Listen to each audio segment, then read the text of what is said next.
The salt-sweet breeze drifting across the Amalfi Coast tasted like something I hadn't felt in nearly a decade. Permission to breathe.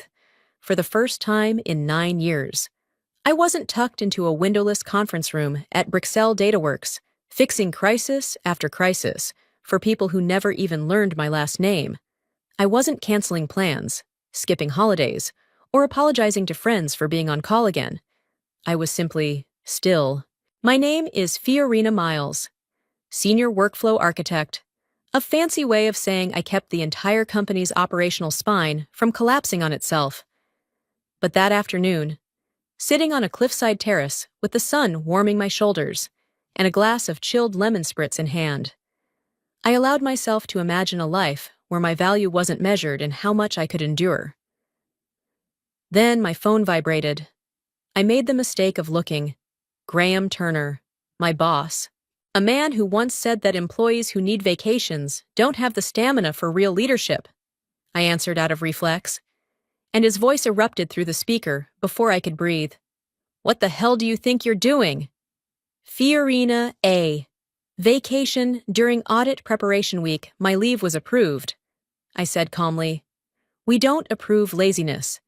Consider this your termination, effective immediately.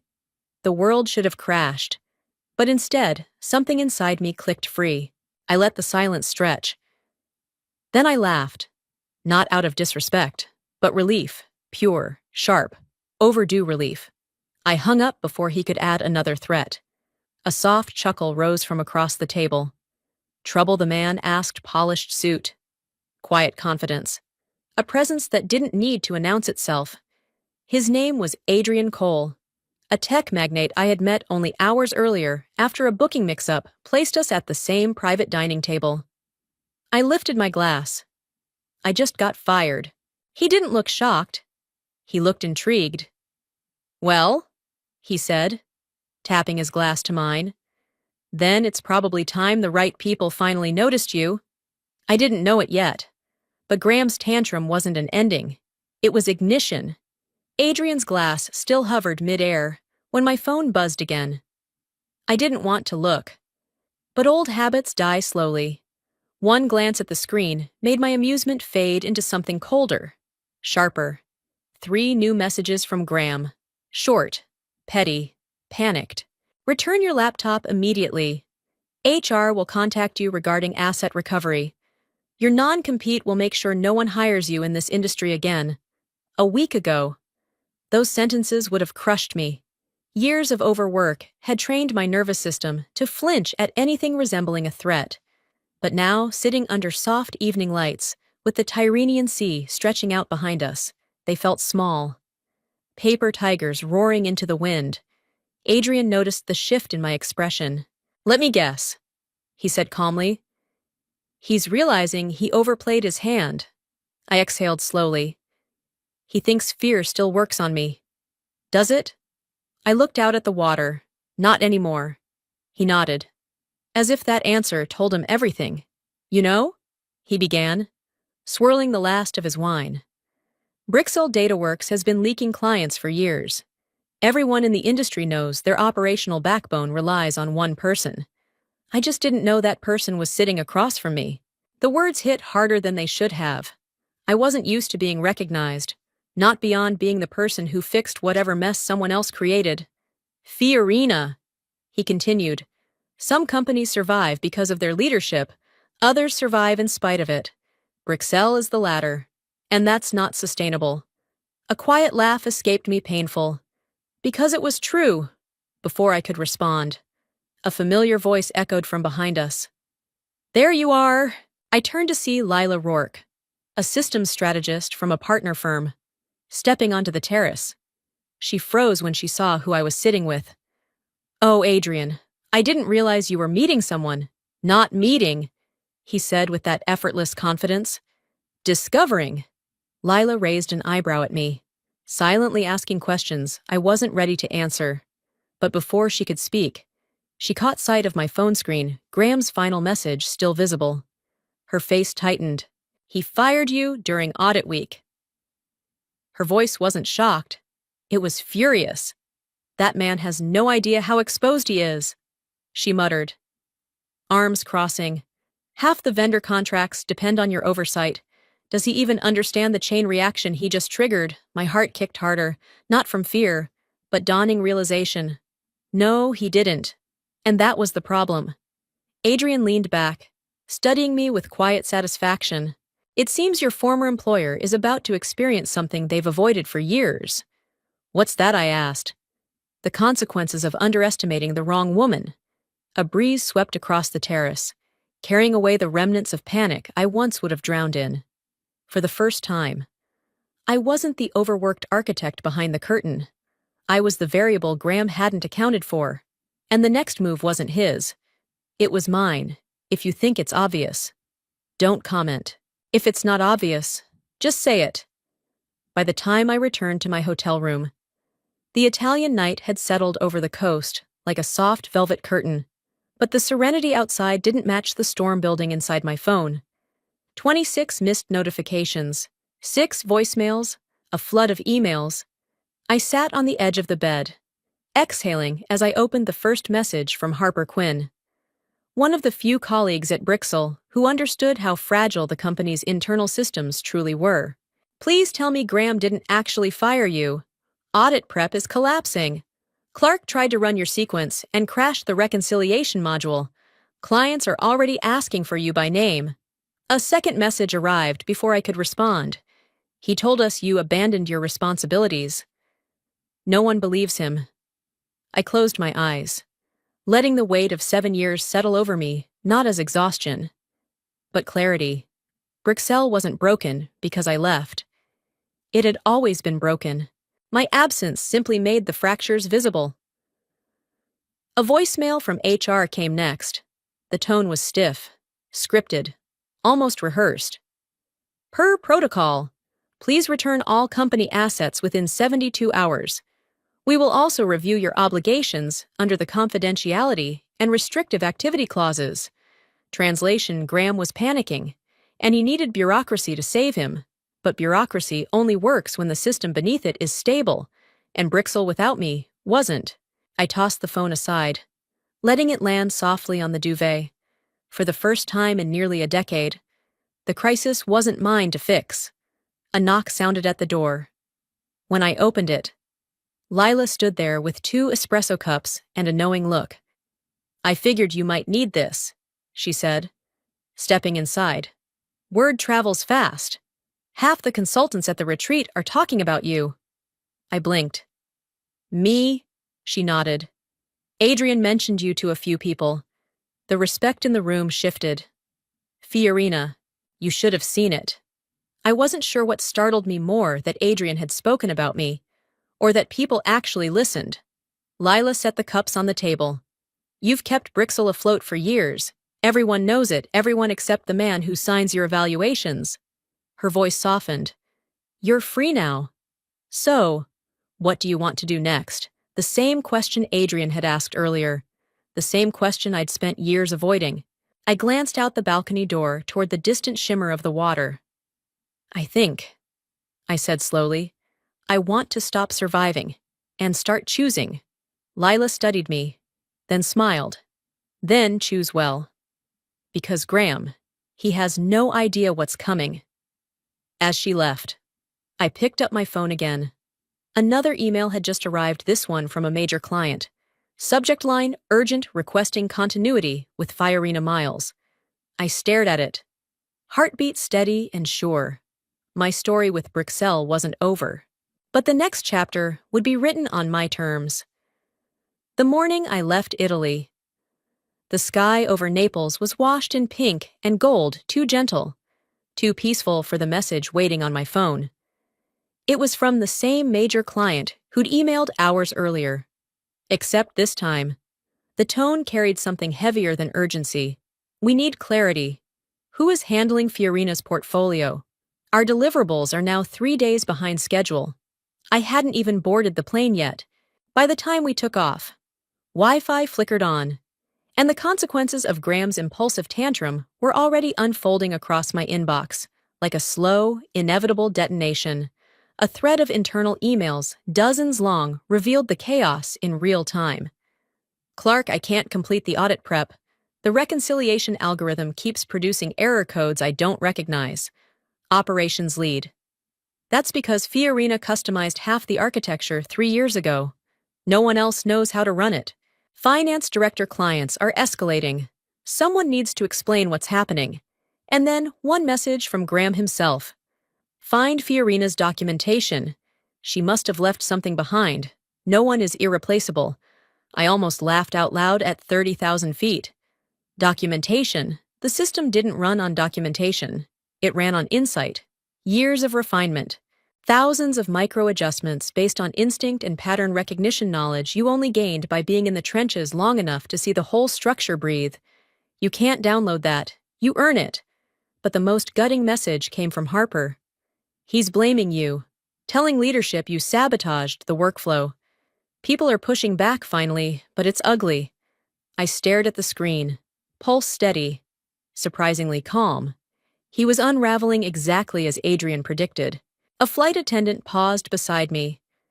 Everything all right? Ma'am. I nodded with a polite smile. Everything is finally how it should be. Hours later, when the wheels touched down and the California air greeted me, reality felt different, heavier, but in a way that grounded rather than suffocated. I wasn't returning as the woman who once absorbed everyone's failures. I was someone with options now. As I rolled my suitcase through arrivals, another call came, an unknown number. Normally I'd ignore it, but something in my chest said answer. Hello? A familiar voice responded. Low, strained, trying and failing to mask panic. Fiorina! This is Trevor? Trevor? The analyst Graham had tried to promote into my role. A good person, far too green for the weight he'd been given. I'm sorry to bother you, he said, voice tight. But I don't know what to do. The audit system keeps breaking. Clients want meetings. Graham is yelling at everyone. He keeps saying you'll come back. That last line stunned me. Come back after 9 years of sacrifice. Dismissal. And now humiliation. No. Those days were gone. Trevor, I said gently. What you're dealing with isn't your fault. But understand this, Graham created this mess. Not you, not me. He exhaled shakily, and I could hear the horror and relief mixing in his voice. What should I tell them? I looked out at the horizon, at the first sight of home. Tell them, I said softly, that Fiorina Miles doesn't fix mistakes for free anymore. And here's the part most viewers don't know. The next morning, sunlight filtered through my apartment windows in soft geometric shapes, warm. Steady, undeservedly peaceful, considering the corporate wildfire spreading across Brixel DataWorks. I set my suitcase down, plugged in my dead phone, and poured myself a cup of coffee before the mug reached my lips. The notifications exploded. 4 voicemails from HR, 7 from Graham, over a dozen emails marked urgent. I ignored them all and opened the message from Harper instead. Leadership tried running the audit dry run this morning. The system froze twice. Then the data bridge crashed. 2 clients are threatening to pause funding unless you're reinstated or replaced with someone of equal expertise. Spoiler, that person doesn't exist. A second message arrived seconds later. Graham's panicking. He's rewriting the narrative saying you left without warning. A humorless laugh escaped me. 9 years of scheduled overnights, missed breaks, emergency fixes at dawn. But apparently, I was the unreliable one. My phone rang, then another unknown number. I let it go to voicemail, expecting another HR script. But the transcription preview froze me mid-sip. This is the Brixel board. We need to discuss recent events. The board. They never contacted anyone below VP level. The fact they reached out to me directly told me everything panic wasn't limited to Graham. The system collapse was now a leadership crisis. Before I could process it, the phone rang again, this time a number I did recognize. Adrian. I answered immediately. Back in the States already. His voice held that effortless calm, the kind that made chaos sound like an optional inconvenience. Just landed yesterday. I imagine your inbox looks entertaining. That's one word for it. He chuckled. I spoke to two of Brixel's former clients this morning. Both mentioned you, and both expressed concern about the instability since your unexpected departure. Unexpected. The way corporate diplomacy rewrites history never ceased to amaze me. I'm not involved anymore. I said. They'll have to work with whoever Graham chose. That's the problem. Adrian replied. They don't want whoever Graham chose. They want continuity. They want competence. They want you. I inhaled slowly. I'm not breaking any contracts. I'm not soliciting anyone. You don't need to, he said. When leadership fails, clients follow stability. And from what I hear, you're the only stable variable Brixel ever had. His words weren't flattery, they were confirmation. A pause stretched between us. Fiorina, he continued, voice lower now. I'd like to meet again. There are opportunities opening ones that align with your level, not the level they kept you trapped in. A knock at my door interrupted him. One sharp, impatient rap. I froze. Adrian heard it. Expecting someone, no? Another knock. Harder this time. My pulse steadied, not fear, but something colder. Controlled. I should call you back, I murmured. Be careful, he said softly, when I opened the door. I wasn't surprised. Standing there, face flushed with desperation, jaw tight with anger, he couldn't hide Graham Turner. And this time, I wasn't the one who felt small. From here, the story begins to change direction. Graham stood in my doorway, as if the world behind him were on fire. And, in a way, it was. His suit jacket hung unevenly. His tie was half knotted, and his eyes carried that frantic sheen of a man who had spent the last 48 hours losing control of a kingdom he never truly ruled. Fiorina, he said, forcing a breath. We need to talk. There was a time when those words would have tightened my chest, made my heart race, made me shrink. Not today. I don't think we do, I replied calmly. He pushed the door wider and stepped inside without waiting for permission. The arrogance was familiar, but the desperation underneath was new. For 9 years, he began sharply, I've counted on your reliability, your consistency, my silence I offered. He flinched, a small, involuntary twitch of guilt or rage, I couldn't tell which. This isn't the time for sarcasm, he snapped. The audit is collapsing. The entire workflow is out of alignment. The clients are furious. They're not furious, I corrected. They're reacting to instability. Instability you created. His jaw tightened. I didn't create anything. You left. You fired me, I reminded him softly. He exhaled, pacing like a man replaying his mistakes in real time. Look, I may have acted hastily. Hastily, I repeated. Eyebrows raised. You called my vacation laziness. Insulted me. Then terminated me mid-sentence. That's not hasty. Graham, that's habitual. He stopped pacing. For the first time since he arrived, he really looked at me, as though realizing I wasn't the same woman he berated for almost a decade. You need to come back, he said finally. The words weren't a request, they were a plea wrapped in a command. No.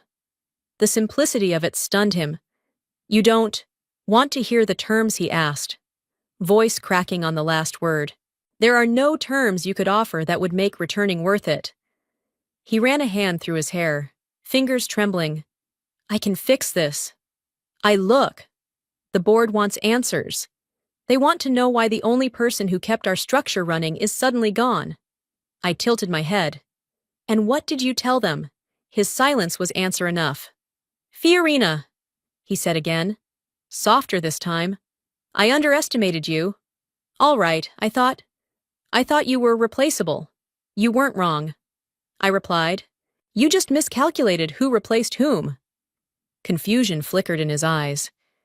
He hadn't heard about Adrian yet, or the conversations already shifting the industry around him. Graham, I continued, voice steady. You didn't lose control because I left. You lost it because you never earned it. He swallowed hard. as though the truth were a physical weight. "You're really not coming back, no." His shoulders slumped. The collapse wasn't loud. It was quiet, hollow, inevitable. He stepped toward the door, paused, and whispered, "They're going to blame me for this." "They should," I said. He didn't turn around. He just nodded once, defeated, and walked away. The silence after Graham left wasn't peaceful. It was charged electric, like the air right before a storm breaks open. I stood in my living room for several minutes, staring at the closed door, letting the weight of the moment settle. 9 years of being talked over, overlooked, dismissed, minimized.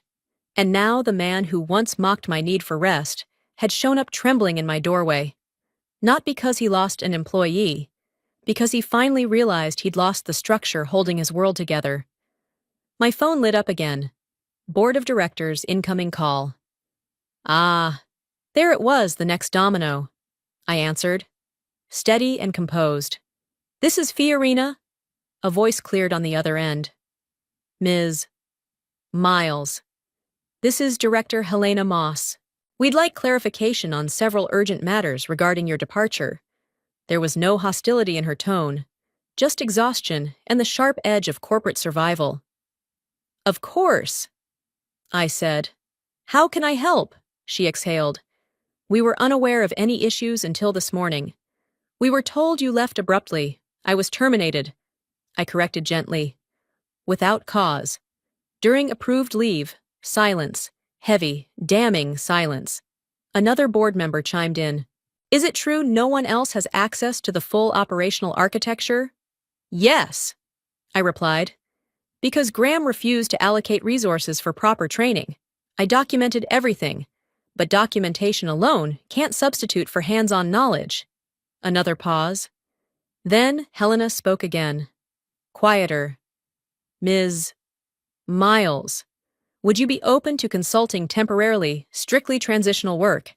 We are willing to compensate appropriately." My breath caught not from temptation, but from the shift happening in real time. They no longer viewed me as an employee. I was an asset, one they were afraid to lose completely. But I had learned something important on that cliffside terrace in Italy. Freedom wasn't a gift, it was a choice. "I appreciate the offer," I said carefully, "but I am not available for consulting at this time." A rustle of papers, a sharp inhale, a hint of panic behind rehearsed professionalism. "May we ask why?" "Because," I answered, "I'm exploring opportunities where my work won't be treated as an afterthought." The board said nothing, but the truth had landed. We ended the call politely, but I knew what came next. Chaos, blame shifting, political scrambling. I placed my phone down, letting the moment breathe, and it buzzed again. A text from Adrian. "If you're free this afternoon, I'd like you to visit our Los Angeles office. I think we're ready to talk specifics." My pulse steadied. Not racing, not anxious. Ready. For the first time in nearly a decade. I wasn't being pulled toward crisis. I was stepping toward possibility. I grabbed my blazer, locked my door behind me, and walked away from the life that had demanded everything. Because the next chapter, it wasn't about proving my worth. It was about choosing where it would finally be recognized. Helion Corps' Los Angeles headquarters didn't look like a corporate building. It looked like a promised sleek architecture, clean glass lines, a quiet hum of focus that vibrated through the lobby like disciplined energy. It felt like the opposite of Bruxelles' fluorescent despair. A receptionist greeted me by name. "Welcome, Ms. Miles. Mr. Cole is expecting you." Expecting me, not squeezing me between emergencies, not summoning me out of obligation. Expecting. I followed her through a corridor, lined with collaborative rooms, whiteboards filled with ideas, teams in fluid motion, no raised voices, no frantic scrambling, a workplace driven by intention, not fear. When the final door opened, Adrian looked up from the head of a long table, expression warm, controlled, almost satisfied. "Fiorina," he said, standing to greet me. "I'm glad you came. I'm curious. I answered honestly. He gestured for me to sit. Good. Curiosity is usually the first sign someone is ready to step into a larger arena. We settled into a conversation that didn't feel like an interview. It felt like recognition. He asked about my architectural decisions at Brixel, my redesigns, my risk assessments, my ability to stabilize failing systems without the luxury of time or support. Not once did he ask why I was on vacation. Not once did he imply my worth was conditional. When I finished explaining a particularly complex stability sequence, he leaned back, impressed. You weren't just keeping Brixel alive, he said. You were operating at an executive level while being paid like a mid-tier manager. I didn't deny it. And they fired you, he continued, which means they freed you very conveniently for us. He slid a folder toward me. Not thick, just heavy enough to matter. Senior Vice President. He said, System strategy and infrastructure. Full autonomy. Your own team. Compensation that reflects what you've been doing for years. My breath caught not because I doubted myself, but because the offer aligned so precisely with the life I had been too exhausted to imagine. I opened the folder. My future stared back. Before I could speak, Adrian added softly, I'm not asking you to make a decision today. I just want you to understand that you're no longer someone who needs permission to lead. You're someone whose leadership creates stability wherever you stand. His words felt like truth carved into stone. I closed the folder gently. I won't need long, I said. A faint smile touched his lips. Good. As I rose to leave, he added, Oh, and one more thing. You should know that Brixel's board reached out to us this morning. I froze.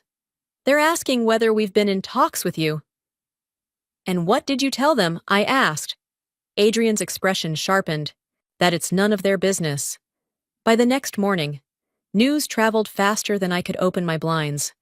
I woke to a string of messages, some panicked, some apologetic, some simply stunned. But it was Harper's message that made me sit upright. The audit portal crashed again at dawn. 3 clients demanded emergency meetings. Someone leaked that you were terminated during approved leave. It's everywhere. Fiorina. Everywhere I opened my browser. There, it was an industry blog headline splashed across my screen. Brixel DataWorks in operational turmoil after sudden departure of lead architect. Below it, a short but damaging paragraph. Sources claim the company's core systems were maintained primarily by a single architect whose recent termination has raised concerns regarding leadership stability and long-term operational oversight. The article didn't name me outright. It didn't have to. Anyone who knew the industry knew exactly who it meant. My phone vibrated again, another email from the board. More urgent than the last. Ms. Miles.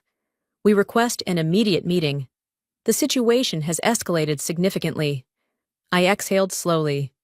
They weren't calling for clarity anymore. They were calling for rescue. But I wasn't their rescue. Not anymore. Before I could reply, another message popped up, this one from an unknown address.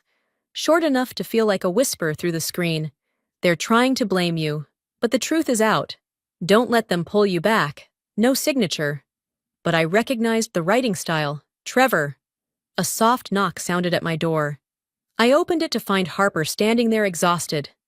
Tense, but determined. I shouldn't be here, she said quickly.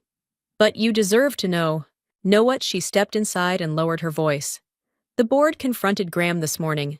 The entire meeting was recorded. Someone leaked the transcript. My heart stilled. She handed me her phone. Lines of text filled the screen. Board member, why did you terminate the only architect capable of stabilizing our systems during audit season? Graham, I believed she was undermining leadership. Board member, or did she simply overshadow you?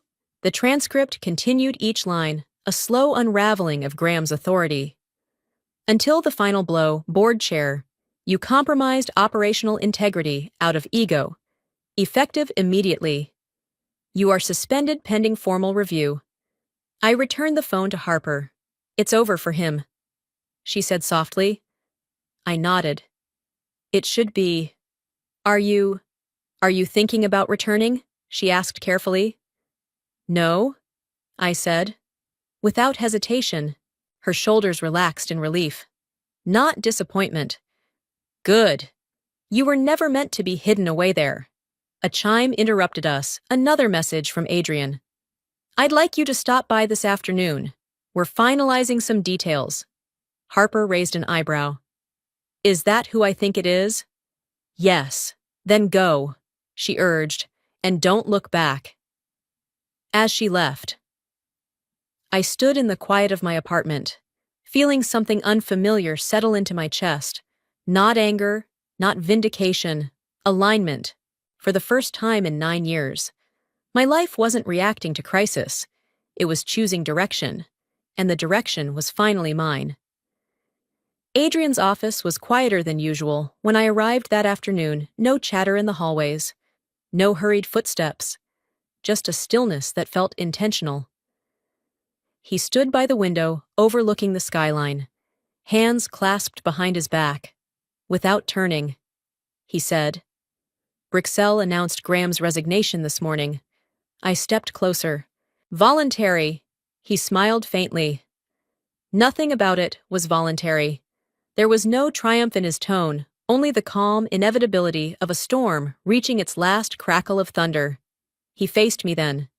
Before we finalize anything, I want to ask you one more time. Are you ready to step into a role that won't hide you? One that demands presence, not silence. I didn't need to think. I've been ready for years, I said. He nodded once, then slid a single-page contract across the table. Clean. Direct. No traps. Nothing to shrink myself around. Senior Vice President. My name, printed clearly. My future, finally visible. I signed, and just like that, something inside me, the part that had carried Brixell on tired shoulders, the part that once believed loyalty required self-erasure, finally loosened its grip. When I left Helioncore, the sunset washed the city in warm amber. I paused at the edge of the courtyard, letting the moment settle into my bones. My phone buzzed. A final message from Harper. Everyone here knows the truth now. They're saying you didn't just hold the company together. You were the company. I typed back, take care of yourself. It's not your burden anymore. Then I powered off my phone, for the first time in 9 years. Silence wasn't something I feared. It was something I chose. And as I stepped into the evening light, I finally understood being fired didn't end my story. It freed it. When I look back, I realized getting fired wasn't a loss. It was the moment I finally reclaimed myself. Sometimes life closes a door just to show you where you truly belong. How did you feel when you heard my story? And where are you listening from? Share your feelings in the comments. Send this video to someone who needs it. And don't forget to subscribe to the channel to join me in the next story.